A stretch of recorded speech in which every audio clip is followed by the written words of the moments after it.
आज मैं जैसे कि 3 दिन से यात्रा कर रहे हैं, 2 दिन से, ये तीसरा दिन हो गया है। आए थे बोध गया में। यहाँ पे जो धरना प्रदर्शन चल रहा है, किस चीज़ पे चल रहा है, कैसे चल रहा है, क्यों ये समस्या आन खड़ी हुई है, आज धरना प्रदर्शन पे बैठना पड़ रहा, उसको लेकर के यहाँ पे कुछ भंते जी लोग हैं, मैं उनसे डिस्कस कर दूँगा, उनसे पूछूँगा। और आप लोग साथियों देखिएगा इस चैनल को, सत्य में जय दे जो नाम है, इसको लोगों में शेयर करिएगा और लाइक करिएगा। शेयर करने से ये होगा कि आप लोग जानते हैं कि एक दूसरे में बात पहुंचती है। भंते जी, आप यहाँ पे कब से बैठे हैं? ये धरना कब से चालू है? ये धरना चल रहा है माघ पूर्णिमा में के महीने से 12 फरवरी से। पहले भंते जी आप अपना नाम बताएं। अपना हमारा नाम मान सिंह बौद्ध है। भिक्खू शंकर नाम मेरा अंगुली माल है। और इस धरने में हमारी उपस्थिति आज 12 दिन पूर्ण हो चुकी है। और ये धरना का आज 90 दिन पूरा हो चुका है। अच्छा, 90 दिन यानी 3 महीने। 3 महीना। तो और बीटी एक्ट 1949 को हमारे सम्मान्य संविधान निर्माता डॉक्टर B.R. अम्बेडकर द्वारा उसमें संविधान में स्पष्ट किया गया है कि बीटी एक्ट यानी जो अनर्गल कानून है, अच्छा, ये अनर्गल कानून संविधान के पहले ही इनको निरस्त कर दिया गया था। वो गंदा कानून आज तक बिहार में कायम है।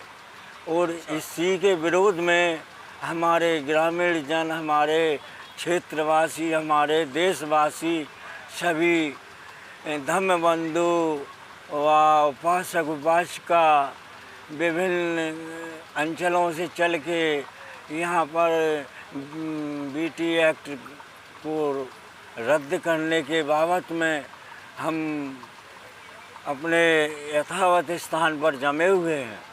अच्छा, तो मैं देखा हूँ जब से मैं आया हूँ यहाँ पे रात्रि वही तकरीबन 9:30 बजे मैं यहाँ आ गया था। मेरी टीम भी आई थी, काफ़ी लोग हम लोग आए हैं, लखनऊ से आए हैं और उन्नाव से भी कुछ लोग हैं, 2 बसें आई हैं हम लोगों की।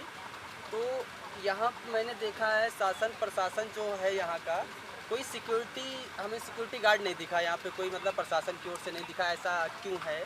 क्या इसके विषय की जानकारी बता सकते हैं? देखो, यहाँ का शासन प्रशासन हमारे धर्मबंधुओं के साथ अनियमितता का बर्ताव कर रहा है।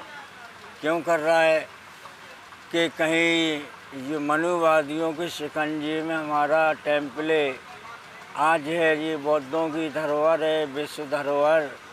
इस विश्व धरोहर को हमारे बौद्ध बंधुओं के साथ होने चाहिए।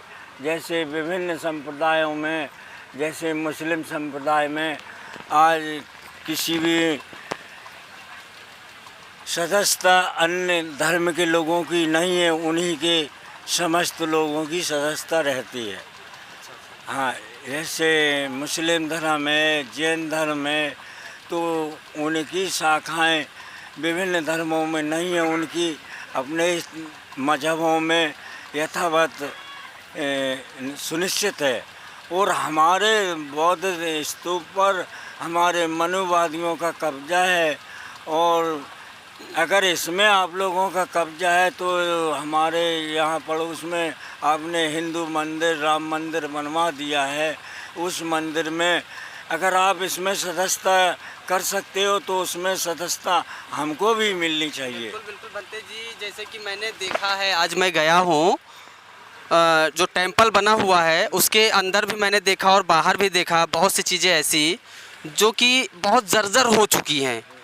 अभी तक तो जो भारत के प्रधानमंत्री हैं श्री नरेंद्र दामोदर दास मोदी जी, और उत्तर प्रदेश के जो सीएम हैं श्री नहीं उत्तर प्रदेश के सीएम योगी आदित्यनाथ जी, है ना। तो अभी राम मंदिर बना है अयोध्या में, यूपी में लगता है वो, तो वहाँ पे बहुत भव्य तरीके से बनाया गया, अरबों खरबों में उसमें पैसा लगा, उसे सौंदर्यीकरण कराया गया।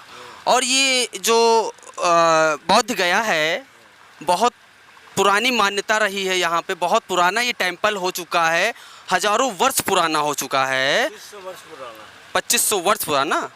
तो वो उस चीज़ को, पुरानी चीज़ों को पुनः उसको जो है सौंदर्यीकरण कराना चाहिए, ना कि यहाँ पे मैंने देखा है कि बहुत जर्जर हो चुकी हैं कुछ स्टैचूज़, कुछ मंदिर स्तूप हैं ऐसे जो एकदम जर्जर हो चुके हैं, उन पे कोई ध्यान शासन प्रशासन क्यों नहीं दे रहा है, ये मेरा व्यक्तिगत कहना है। क्योंकि मैंने आज देखा है, यहाँ पे भ्रमण किया है, ये अगर सौंदर्यीकरण नहीं कराएंगे धीरे धीरे ये नष्ट होती जा रही हैं, विलुप्त हो जाएंगी, ख़त्म हो जाएंगी।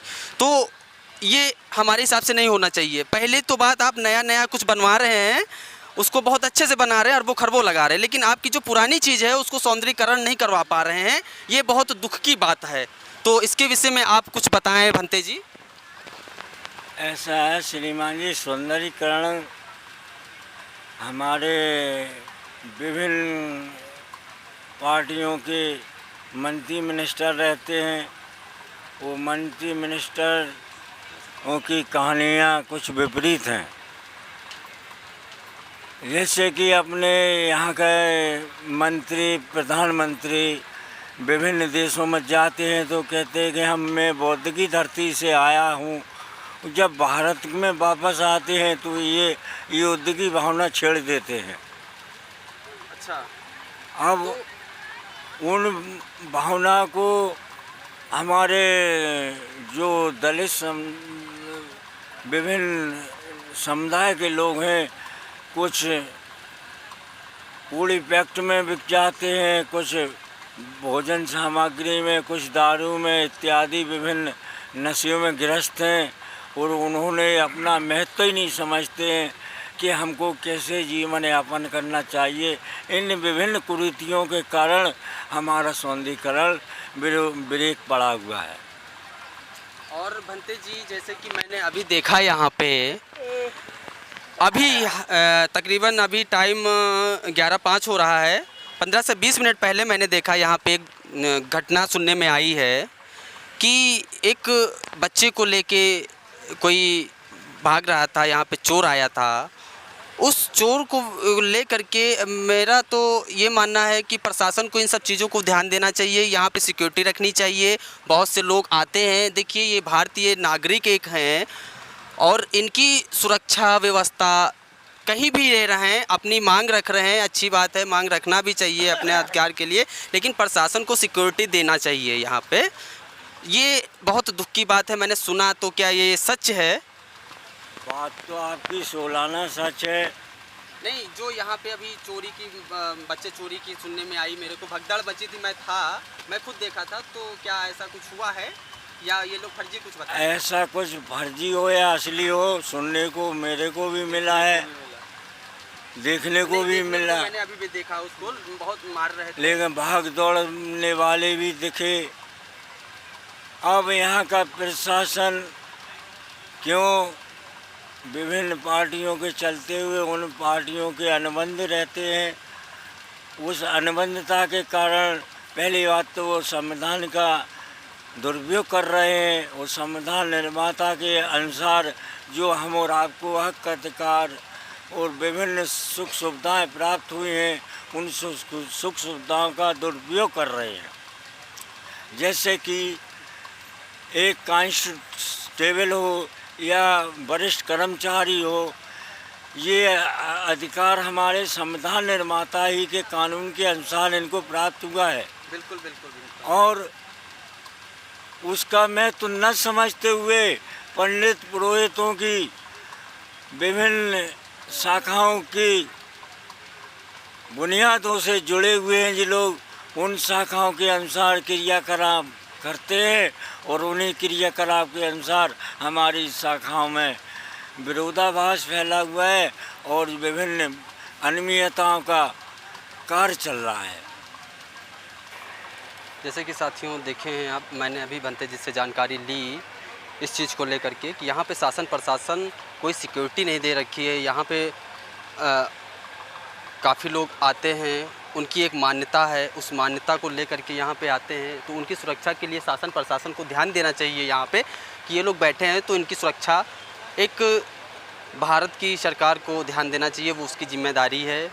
और जैसे कि आप देख रहे हैं अभी रात के 11:30 से 12 बज रहा है, आप देख सकते हैं यहाँ पे बहुत से लोग ऐसे हैं जो उनको पता है कि ये सच है वो गलत है, क्या गलत है क्या सच है, उसके विषय में लेकर के रातों दिन यहाँ पड़े रहते हैं। ये कोई शौक़ में यहाँ नहीं पड़े हैं ये लोग। इस चीज़ को शासन प्रशासन को जानना चाहिए और शासन प्रशासन को संज्ञान में लेना चाहिए। यहाँ पे सिक्योरिटी इनको देनी चाहिए। ये मैं भी एक भारतीय नागरिक हूँ, इसलिए मेरा कर्तव्य बनता है, ये मेरी जिम्मेदारी है कि मैं अपने भारतीय लोगों को इस तरीके से जैसे पढ़े हैं, ये कोई शौक़ में नहीं पढ़े हैं। मैं बार बार इस चीज़ को कह रहा हूँ, ये अपनी मांग रख रहे हैं, इनकी मांग पूरी की जाए और इनको सिक्योरिटी दी जाए। जैसा कि आप देख रहे हैं सभी लोग यहाँ पे पड़े हुए हैं पंडाल के नीचे, ये कोई शौक़ में नहीं पड़े हैं। मैं बार बार इस चीज़ को कह रहा हूँ, कहता रहूँगा, क्योंकि मैं आकर के खुद यहाँ पे देखा हूँ कि क्या है। अभी देखिए लाइट भी चला गया है। देखिए यहाँ लाइट की भी कोई सुविधा नहीं। ये प्रशासन को संज्ञान में लेना चाहिए। प्रशासन जो भारत की एक सरकार है, ये सरकार की जिम्मेदारी है, ना कि यहाँ के नागरिकों की। यहाँ की सरकार क्या कर रही है, मैं एक सरकार से प्रश्न कर रहा हूँ एक भारतीय नागरिक होने के नाते। जैसे कि आप लोग देख रहे हैं लाइट चली गई, अभी मैं वीडियो बना ही रहा था, लाइट गई, इसकी कोई यहाँ व्यवस्था नहीं और सिक्योरिटी की कोई व्यवस्था नहीं। क्यों नहीं है प्रशासन से? हाँ सर बताइए। क्या परेशानी है? बनते जी, मैं एक मेरा चैनल चलता है यूट्यूब पे। बैठिए इधर। आइए बनते जी आप भी बैठिए, जानकारी लेना हमको। एक सत्य में जय दे, एकता की ताकत, मेरा यूट्यूब पे चैनल चलता है।